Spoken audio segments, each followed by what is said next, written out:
Doctor के पास जब जाती हैं जब पानी सिर से ऊपर निकल जाता है और रोग इतना बढ़ जाता है कि फिर इलाज कराने में टाइम भी ज़्यादा लगेगा, पैसा भी ज़्यादा लगेगा और कष्ट के दिन भी बढ़ेंगे। सुख भी अपने दुख भी अपने, मैं तो बसे जाना सब नु समझ के की करना है। तो सबसे बड़ी जो प्रॉब्लम महिलाओं के इलाज में है कि वो अपनी हेल्थ को लेके सीरियस बिल्कुल भी नहीं है।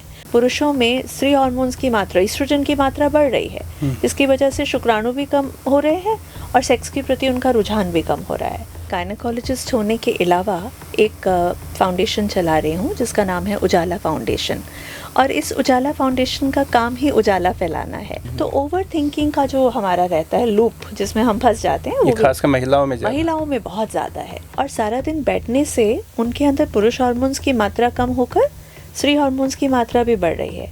हमारे बच्चे वो सीखेंगे जो बिहेवियर हम करेंगे।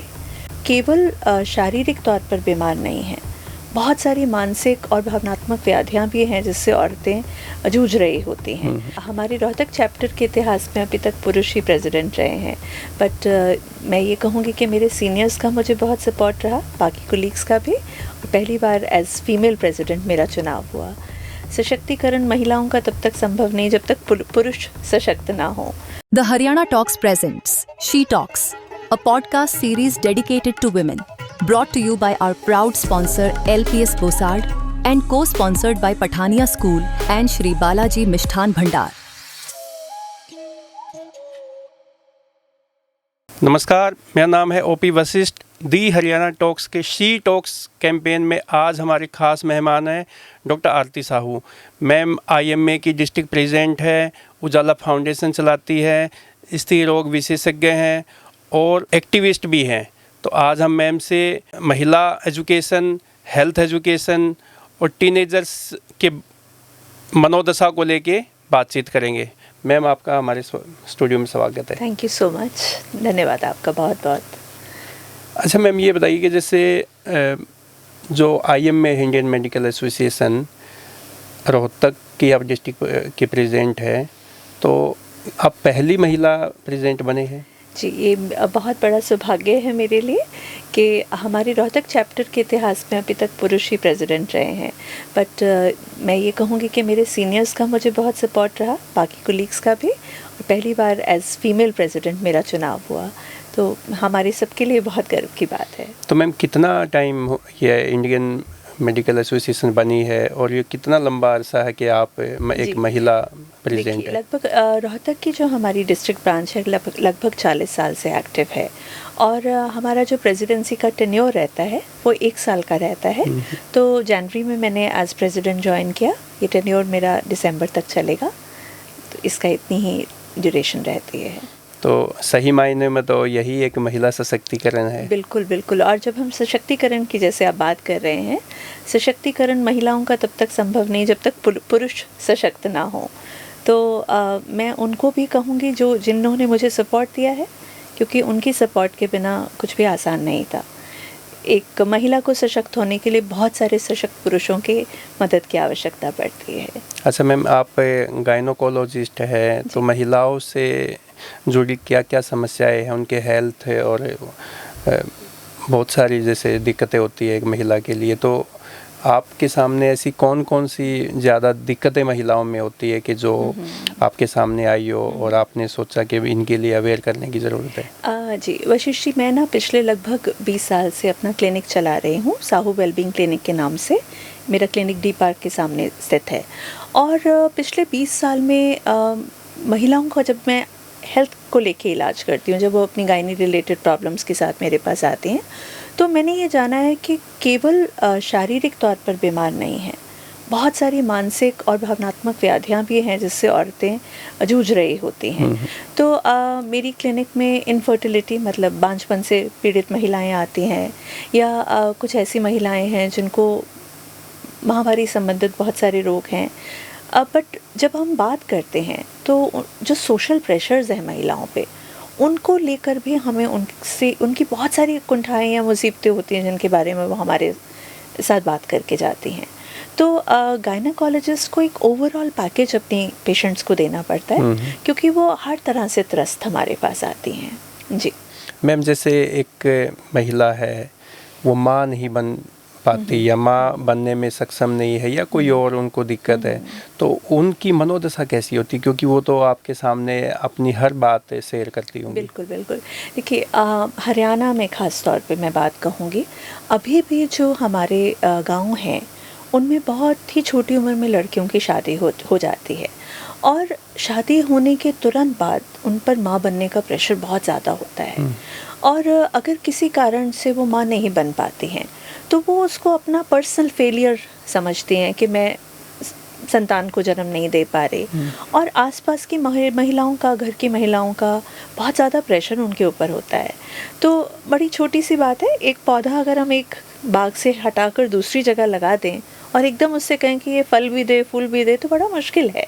वो छोटी लड़कियां भी अपना शादी करके एडजस्ट हो रही होती हैं, ऊपर से इस बात का भी प्रेशर कि बच्चे को जन्म देना है, जल्द से जल्द प्रेग्नेंट होना, परिवार पूरा करना है। बिल्कुल। तो ये बहुत ज़्यादा प्रेशर उन छोटी लड़कियों पर आ जाता है, और मुझे लगता है कि इसको लेकर उनके आपस में भी जो पारिवारिक संतुलन है वो भी बिगड़ जाता है। तो मैम आपने बताया जैसे कम एज में गांव में शादी हो जाती है, उनको माँ बनने में कई चीज़ों से जूझना पड़ता है, तो सिटीज़ में इसके उलट है, 30 साल के बाद शादी करती हैं लड़कियां, और अब तो एक नया ट्रेंड है कि शादी जो सक्सेस जो लड़कियां हैं वो शादी भी नहीं कर रही आज के टाइम। तो ये कम उम्र और ज़्यादा उम्र में, तो ऐसा सही समय कौन सा है कि जिसमें शादी करनी चाहिए, एक माँ बनने का एक जो सही टाइम होता है? जी जी बिल्कुल। देखिए छोटी उम्र में जब लड़कियां शादी करती हैं वही पोषण उनके शरीर को विकसित करने के लिए भी लग रहा होता है। अगर ऐसे में वो मातृत्व का बोझ अपने ऊपर ले लेती हैं तो वो और उनका होने वाला बच्चा दोनों कुपोषण के शिकार हो सकते हैं। हालांकि सरकार ने 18 साल की एक उम्र रखी है और अब तो 21 की भी होने की तैयारी हो रही है, बट स्टिल अभी मानसिक तौर पर भी ये लड़कियां परिपक्व नहीं होती हैं, तो बहुत सारी परेशानियां इनको जूझनी पड़ती हैं। इसके विपरीत जैसे आपने कहा, शहरों में आजकल लड़कियां फाइनेंशियल इंडिपेंडेंस को, अपने करियर को पहले तवज्जो दे रही हैं, तो उसमें भी अगर बढ़ती उम्र के साथ डेफिनेटली माँ बनने में कई बार ऐसे दिक्कत आ सकती है। तो सही उम्र तो वो है जिसमें वो शादी के लिए तैयार है, बट एज ए गायनेकोलॉजिस्ट मेरी सलाह ये रहेगी कि 25 से 30 के बीच में जब वो अपनी पढ़ाई पूरी कर चुकी हूँ, करियर के किसी एक पड़ाव पे आ जाएं, और मुझे लगता है ये उचित समय रहेगा उनके लिए शादी करने का और बच्चे होने का, क्योंकि जितना हम लेट करते हैं डेफिनेटली प्रॉब्लम्स आ ही जाती हैं। जी मैम जैसे सबसे ज़्यादा दिक्कत जो है वो टीनेजर्स को होती है, क्योंकि उनके फिजिकली बदलाव भी होता है, मेंटली भी उनका मानसिक रूप से भी उस टाइम पे चेंजेस आते हैं। तो उनके सामने जो टीनेजर्स हैं उनको किस तरीके की एजुकेशन देनी चाहिए, अवेयरनेस का क्या कौन कौन से विषय होने चाहिए कि जिससे उनको अवेयर किया जा सके? वशिष्ठ जी, आपका ये सवाल मेरे दिल के बहुत करीब है, क्योंकि मैं अपनी गायनेकोलॉजिस्ट होने के अलावा एक फाउंडेशन चला रही हूँ जिसका नाम है उजाला फाउंडेशन, और इस उजाला फाउंडेशन का काम ही उजाला फैलाना है।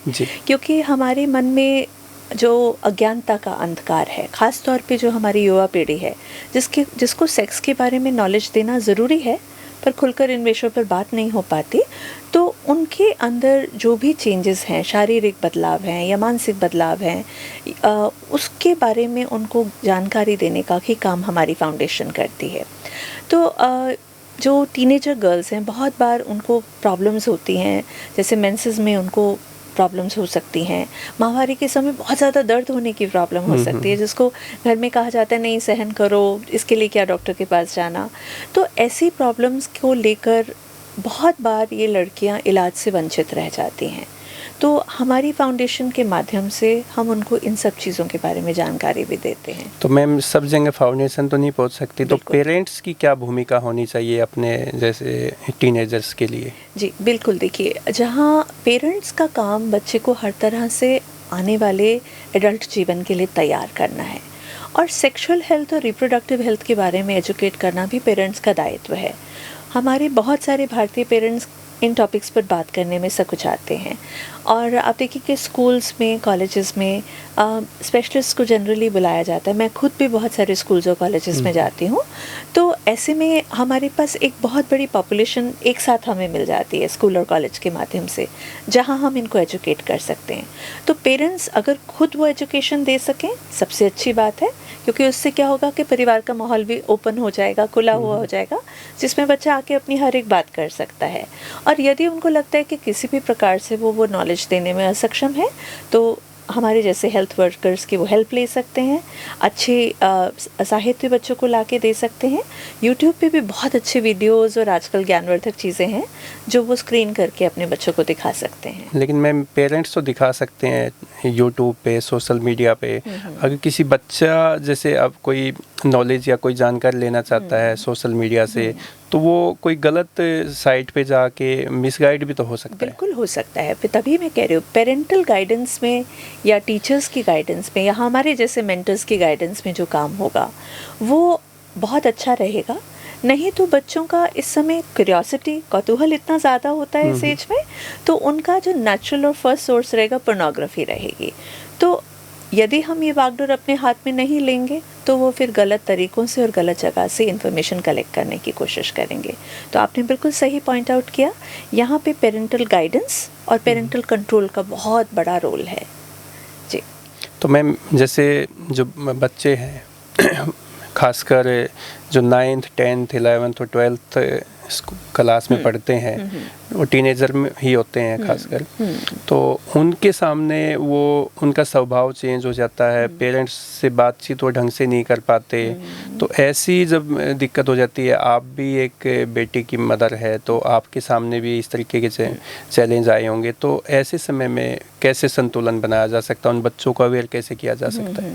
देखिए, ये वाला जो टाइम है जिसमें शारीरिक परिवर्तन है और मानसिक भी परिवर्तन है, लड़की है तो उसको स्तन विकसित हो रहे हैं या शरीर की बनावट में फ़र्क आ रहा है, लड़का है तो दाढ़ी मूंछ आ रही है, आवाज़ फट रही है, तो ये बच्चों के लिए भी बहुत ही मुश्किल टाइम होता है, क्योंकि सडनली उनका जो बालपन का टाइम है वो ख़त्म हो गया और शरीर में नए नए किशोर अवस्था के चेंजेस हैं। उसके अलावा मन में भी उनका ऑपोजिट सेक्स के प्रति आकर्षण या वो विचार जो उनके मन में पहले कभी नहीं आए, वो ऐसी चीज़ें, सेक्सुअल थॉट्स, ये सब आते हैं। तो पेरेंट्स को सबसे पहले ओपन रहना पड़ेगा और ये मान के चलना पड़ेगा कि उनका बच्चा एक एडल्ट में तब्दील हो रहा है और किशोर अवस्था उनके लिए भी उतनी ही मुश्किल है जितनी पेरेंट्स के लिए नेगोशिएट करना मुश्किल है। तो मुझे लगता है ओपन कम्युनिकेशन, एक दूसरे के लिए रिस्पेक्ट अगर ये करें और प्रॉपर सोर्सेज से गाइडेंस और एजुकेशन लें, तो ये वाला मुश्किल समय बहुत अच्छे से नेविगेट किया जा सकता है।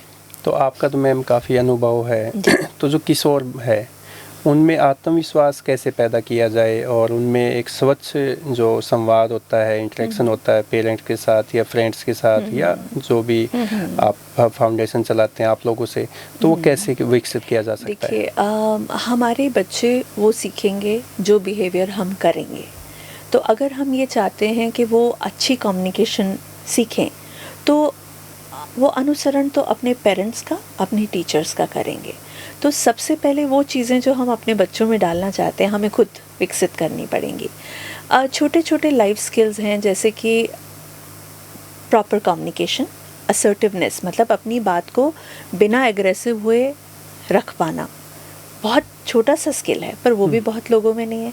कन्फ्लिक्ट मैनेजमेंट, कि आपकी अगर लड़ाई हो या विचारधारा में अलग अलग हैं, आप अपनी बात को ठीक से कह पाना।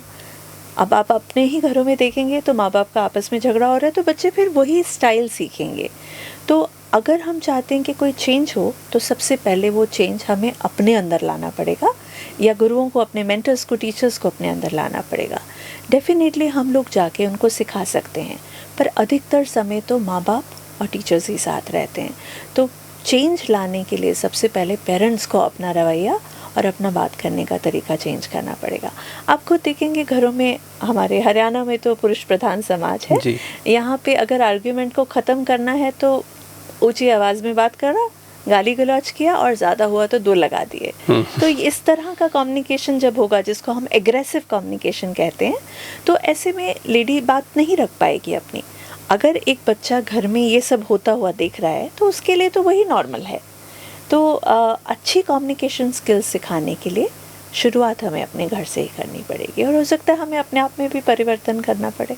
जी। तो मेट्रो सिटी में तो ये सब चीज़ें संभव है मैम, जैसे सेक्स एजुकेशन अवेयरनेस की बातें हम कर सकते हैं, फैमिली में साथ बैठ के कर सकते हैं, लेकिन छोटे शहरों में या गांव में आप पेरेंट को समझाना ही बड़ा मुश्किल हो जाता है, ये भी बड़ा चैलेंज है। तो आपका जो फाउंडेशन है, क्या कभी इस दिशा में सोचा है? बिल्कुल वशिष्ठ जी, जब मैंने 4 साल पहले काम करना शुरू किया अपनी फाउंडेशन के बारे में, तो मंच ढूंढना बहुत मुश्किल था, प्लेटफॉर्म्स नहीं थे, क्योंकि हालांकि सभी बड़े ये जानते हैं कि ये बातें बच्चों से करना बहुत ज़रूरी है, पर ऐसे सेंसिटिव टॉपिक्स के लिए मंच दे पाने का जिगरा रखना भी बहुत बड़ी बात है। और आप ये देखिए, आज का दिन है, आपने मुझे आमंत्रित कर रखा है, तो मुझे लगता है कहीं ना कहीं समाज भी एक परिवर्तन के दौर से गुजर रहा है, और हम छोटे शहर में बैठे हैं, हमारे यहाँ भी चेंजेस हो रहे हैं। तो डेफिनेटली उस रफ्तार से नहीं हो रही जो मेट्रो सिटीज़ में या वेस्टर्न कल्चर में है, बट नॉनदलेस चेंजेस हो रहे हैं। मुझे लगता है कि जोत से जोत जगाने की बात है। आज आपने मुझे बुलाया, हमारी बातचीत कुछ लोग सुनेंगे, आपस में डिस्कस करेंगे, और कहीं ना कहीं वो जाके परिवर्तन ज़रूर करेगी। तो हमने मैम टीनेजर्स की तो बात की, जैसे महिलाओं में क्या क्या दिक्कतें आती हैं, उनको अपनी स्वास्थ्य का क्या ध्यान रखना चाहिए, कौन कौन सी दिक्कतें उनको आती है? इससे पहले कि हम ये बात करें कि कौन सी दिक्कतें आती हैं, क्या दिक्कत है कि महिलाएं अपने स्वास्थ्य का ध्यान नहीं रखती, सबसे पहली बात है कि महिलाएं अपनी प्रायोरिटी लिस्ट में उनका नंबर सबसे नीचे होता है, अपनी हेल्थ को लेके जागरूक ही नहीं है।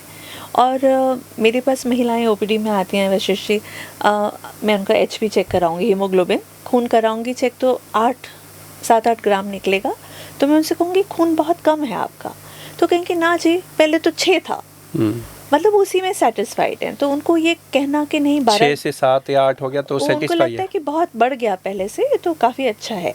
तो जब मैं उनसे कहती हूँ कि 12 ग्राम होना चाहिए है, तो उनको लगता है नहीं, ये तो बहुत फालतू का खून है, हमारा तो इतने से में काम चल जाएगा। तो सबसे बड़ी जो प्रॉब्लम महिलाओं के इलाज में है कि वो अपनी हेल्थ को लेके सीरियस बिल्कुल भी नहीं है।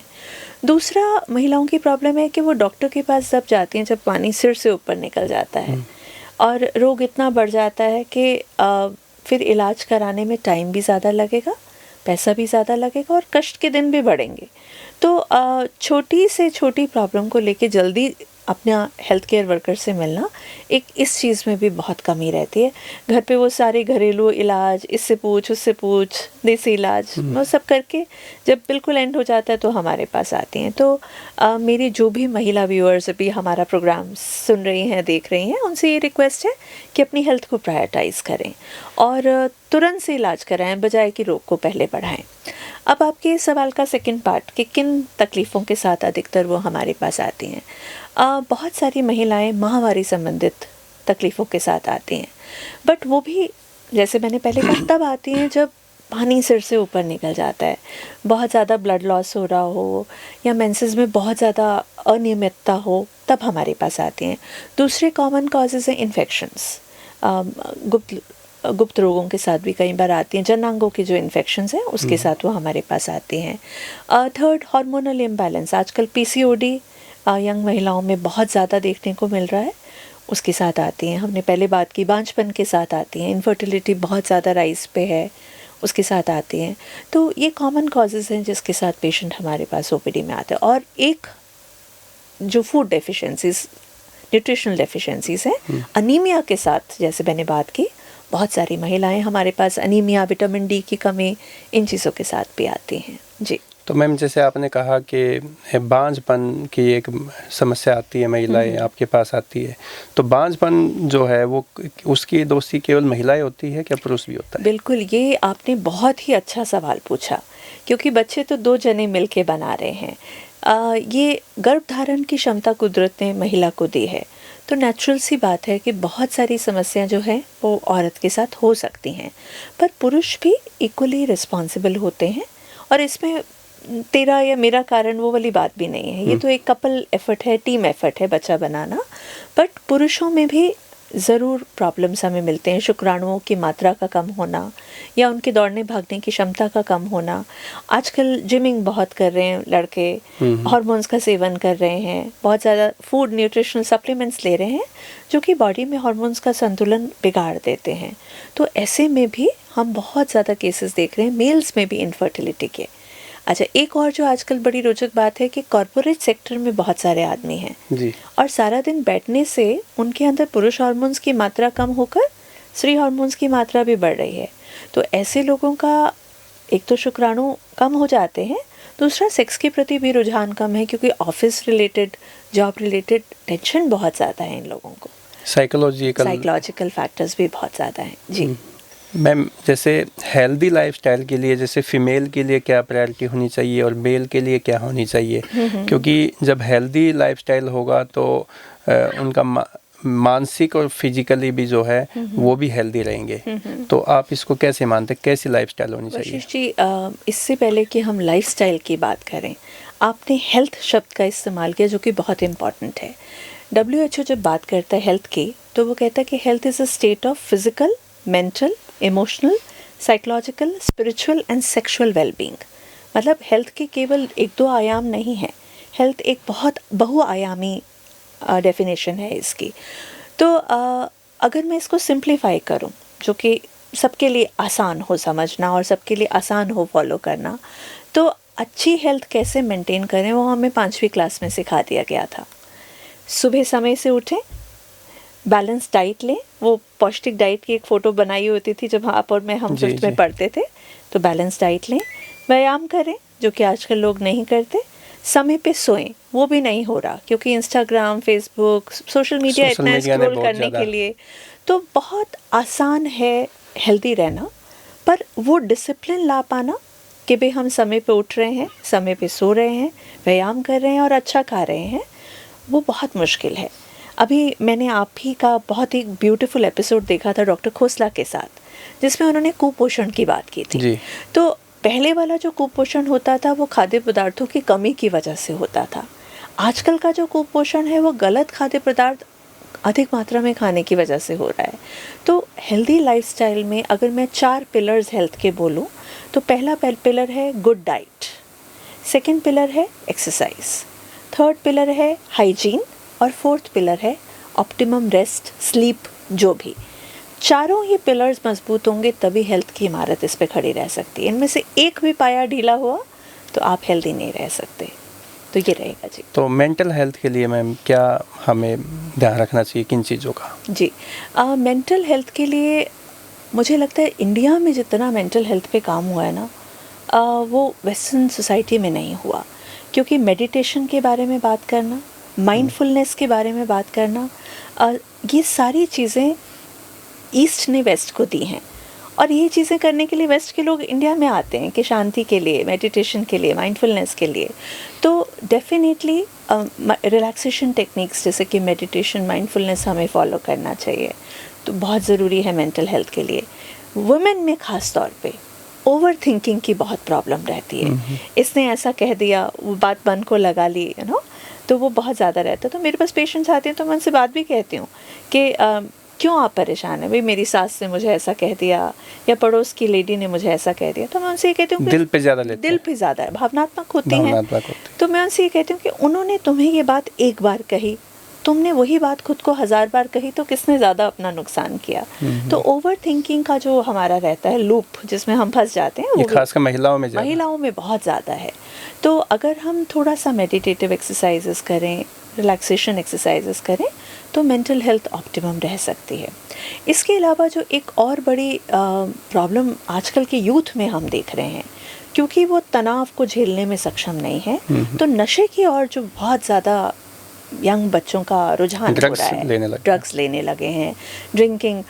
हमारी सोसाइटी में पहले लड़कियां नहीं ड्रिंक करती थी, पर आजकल लड़कियों में भी ड्रिंकिंग और स्मोकिंग बड़ा आम हो गया और फैशन से समझा जाने लगा है। तो वो व्यसन आ जाना भी हमारे लिए एक बहुत ही चिंता का विषय है। तो मेंटल हेल्थ को दुरुस्त रखने के लिए आपको ये सारी चीज़ें और लाइफ में जो क्रचेस हैं जैसे कि ड्रग्स, अल्कोहल, स्मोकिंग, इनसे भी दूर रहना बहुत ज़रूरी है। तो मैम जैसे जॉब करता है और लंबे समय तक ऑफिस में कॉरपोरेट सेक्टर में तो घंटों घंटों जगह बैठ के और उनका सीटिंग प्लान ज़्यादा लंबा होता है और भी बहुत सारे प्रेशर होता है काम का, बॉस का प्रेशर होता है। तो ऐसे में क्या एक शादीशुदा जो इंसान है या लड़की है लड़का जो भी है उनके जीवन में क्या प्रभाव पड़ता है? बहुत ज़्यादा। देखिए, एक तो आपने बिल्कुल ठीक कहा, कॉरपोरेट सेक्टर में जाने के बाद वर्क लाइफ का बैलेंस बहुत ख़राब हो जाता है। तो हम जनरली जिस रूल को फॉलो करते हैं वो है 8-8-8 का रूल, मतलब 24 घंटे हैं, 8 घंटे आप अपने व्यवसाय को या जो भी प्रोफेशन है उसको दें, 8 घंटे सोने को, रेस्ट करने को दें, बाकी 8 घंटे में आप अपने परिवार को, अपनी हॉबीज़ को, इन चीज़ों को समय दें। कॉर्पोरेट सेक्टर में ये चीज़ें थोड़ी सी और असंतुलित हो जाती हैं क्योंकि उनका काम करने का सिस्टम 12-12 घंटे का है।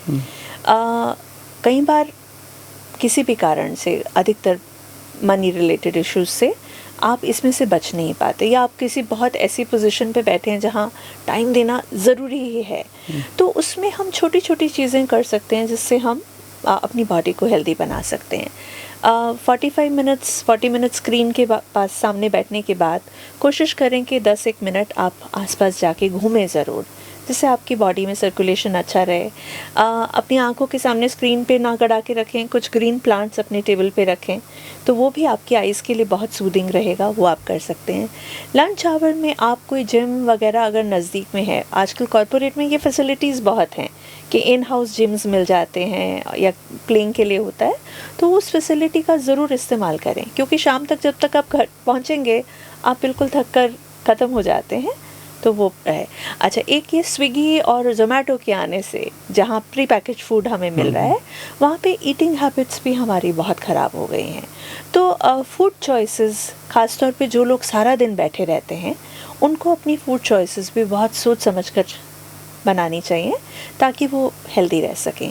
एक हाइड्रेशन पे बहुत ध्यान दें। पानी नहीं पी रहे आजकल, मेरे पास बहुत सारी महिलाएं आती हैं, पानी नहीं पीती, आपके काम से उठ के जाना पड़ेगा, कॉफ़ी और चाय का सेवन बहुत ज़्यादा बढ़ गया है, तो हाइड्रेशन अपना मेंटेन करके रखें, ये चीज़ें कर सकते हैं। और जब वीकेंड हो तो कोशिश करें कि अपना फ़ोन ऑफ द हुक रखें ताकि एक वर्क लाइफ बैलेंस वो बना सके। एक मैम जैसे ब्रेकअप और डिवोर्स के केसेस दिनों दिन बढ़ते जा रहे हैं, तो उनकी जैसे कुछ के ऐसे के जो सेक्स लाइफ है वो भी डिस्टर्ब है, तो ये क्या कारण मानते हैं आप?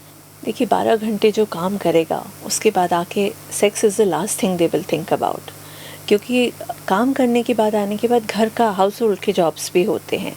हालांकि मेट्रोज़ में आजकल देखने में कि बहुत सारी चीज़ें आउटसोर्स कर देते हैं, मेड्स हैं, हेल्प हैं, पुरुष भी थोड़ा थोड़ा घर के कामों में आजकल कोविड के बाद ख़ास तौर पे ये परिवर्तन आया है, क्योंकि उन्होंने घर बैठ के देखा कि महिलाएं कितना सारा काम कर रही हैं और उनके घर बैठने से काम और भी बढ़ गया। तो मेट्रोज़ में तो हम थोड़ा सा देख रहे हैं कि चेंजेस हैं। तो जो प्रॉब्लम आ रही है वो यही आ रही है कि वर्क आवर्स बहुत लंबे हैं, स्क्रीन के सामने टाइम बहुत लंबा है, उसके बाद घर पर जो वो काम लेकर जा रहे हैं वो भी बहुत ज़्यादा है। तो मुझे लगता है कि राइट वर्क लाइफ बैलेंस बनाना बहुत ज़्यादा ज़रूरी है, जिसकी वजह से सेक्स ड्राइव भी कम हो रही है। मैंने अभी आपसे बताया भी कि पुरुषों में स्त्री हार्मोन्स की मात्रा, ईस्ट्रोजन की मात्रा बढ़ रही है, जिसकी वजह से शुक्राणु भी कम हो रहे हैं और सेक्स के प्रति उनका रुझान भी कम हो रहा है। और इंडिया जैसे कंट्री में जनरली आदमी सेक्स का इनिशिएटर है, women is more passive comparatively in the bedroom, आदमियों के बनिस्बत। तो सेक्स ड्राइव की कमी की वजह से हम देख रहे हैं कि बहुत सारे केसेस में वांछपन की प्रॉब्लम आ रही है क्योंकि वो लोग सेक्सुअली इंडल्ज ही नहीं कर रहे। जी। अच्छा मैम, जैसे एक कपल है, उनके बीच में काम का बोझ लगा लिए, जैसे या जो भी उनका जॉब है या घर में कोई हाउसवाइफ है, तो उनमें डिस्टर्बेंस रहता है, किसी बात को लेकर झगड़े हो रहे हैं और बात हो रहे हैं, तो उनको इन सब चीज़ों से बाहर निकलने के लिए क्या करना चाहिए? देखिए, कन्फ्लिक्ट मैनेजमेंट जो मैंने आपसे पहले कहा कि दो लोग जब भिन्न भिन्न परिवेश से आएंगे, भिन्न भिन्न विचारधारा के होंगे, ऐसे दो लोगों को जब इकट्ठे रहना पड़ेगा तो बहुत स्वाभाविक है कि उनके बीच में डिसएग्रीमेंट्स होंगे। अब कोशिश हमारी क्या होनी चाहिए कि डिसएग्रीमेंट बड़े झगड़े में तब्दील ना हो, आप अलग हैं, मैं अलग हूँ, हम दोनों जब साथ में मिलेंगे, बात करेंगे, तो दोनों की विचारधारा अलग, दोनों का सोचने का नज़रिया अलग होना बड़ा स्वाभाविक है। तो कन्फ्लिक्ट मैनेजमेंट कर पाना ये बहुत ज़रूरी है, और ये गुण हम अपने घरों में नहीं सीखते, एक स्किल सेट है ये भी रिलेशनशिप चलाने के लिए। पहले क्या होता था, संयुक्त परिवार होते थे, घर के बड़े बुजुर्ग बीच में इंटरवीन करते थे और झगड़ों को सुलझा लेते थे या समझा लेते थे। आजकल वो जो फ्री का काउंसलिंग घर में मिलता था वो नहीं मिल पा रहा, क्योंकि बच्चे न्यूक्लियर फैमिलीज़ में हैं, काम के सिलसिले में घर से दूर रहते हैं। बहुत बार पेरेंट्स को पता ही नहीं होता कि उनका पर्सनल डायनामिक्स क्या चल रहा है। ऐसे में रिलेशनशिप काउंसलर्स की हेल्प ली जा सकती है, और मैं खुद एक रिलेशनशिप काउंसलर हूँ, मेरे पास भी कपल्स आते हैं। बट प्रॉब्लम क्या होती है, हमारे पास कपल्स उस स्टेज पे आते हैं जहाँ पे बहुत सारा पानी पुल के नीचे से निकल चुका होता है। इनिशियल स्टेजेस में वो हमारे पास नहीं आते, एज अ लास्ट रिजॉर्ट हमारे पास आते हैं। तो जहाँ पे आपको सपोर्ट सिस्टम नहीं है, वहाँ पे इट इज़ ऑलवेज़ बेटर कि आप किसी काउंसलर की मदद ले लें। तो कपल्स की जो ज़्यादातर जो समस्याएं हैं, दिक्कतें हैं, वो क्या है?